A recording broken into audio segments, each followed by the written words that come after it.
ጤና ይስጥልን ተመልካቾቻችን፣ ይህ መሴ ቱዴይ ነው። አዲስ ዜና አለ። እነ ዮሐንስ ዳንኤል ከስር እንዲፈቱ ትእዛዝ ሰጠ። የፌዴራል ከፍተኛ ፍርድ ቤት አንደኛ ልዩ ልዩ ከባድ ወንጀል ችሎት ከኢትዮጵያ አየር መንገድ ደህንነት ጋር ተያይዞ በወንጀል የተከሰሱት እነ ዮሐንስ ዳንኤል ማለትም ጆን ዳንኤል በስርዓት እንዲቀጡ ወስኖ የታሰሩት ግን በቂ ስለሆነ ከስር እንዲፈቱ ትእዛዝ ሰጠ። በተጨማሪም አቃቤ ሕግ አንደኛ ተከሳሽ ጆን ዳንኤል ላይ በሶስተኛ ክስ የኮምፒውተር ወንጀል ለመቆጣጠር የወጣውን አዋጅ ቁጥር 957/2008 አንቀጽ 13 ንዑስ ቁጥር 3 ስር የተመለከተውን ድንጋጌ በመተላለፍ ክስተቱን ቲክቶክ በተባለ ማህበራዊ ሚዲያ በተንቀሳቃሽ ምስል ቀርጾ በቀጥታ ስርጭት ማስተላለፍ የሚል ክስ አቅርቦበት ነበረ።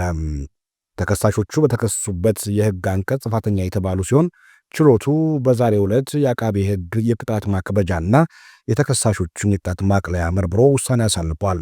በዚህም ተከሳሾቹ የተከሰሱበት የሕግ አንቀጽ ቀላል እስራትን የሚያስከትል በመሆኑ አንደኛ ተከሳሽ በ1 ዓመት ከ4 ወር፣ ሁለተኛ፣ ሶስተኛና ስድስተኛ ተከሳሾች ደግሞ በ8 ወር እንዲሁም አራተኛ ተከሳሽ በ10 ወር እስራት እንዲቀጡ ወስኗል።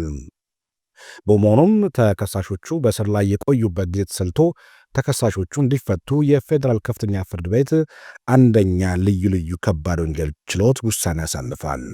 በዚህ መሰረት ይዲዲያ ከልጇ ጋር ከእስር ቤት ወጥታ ትገናኛለች።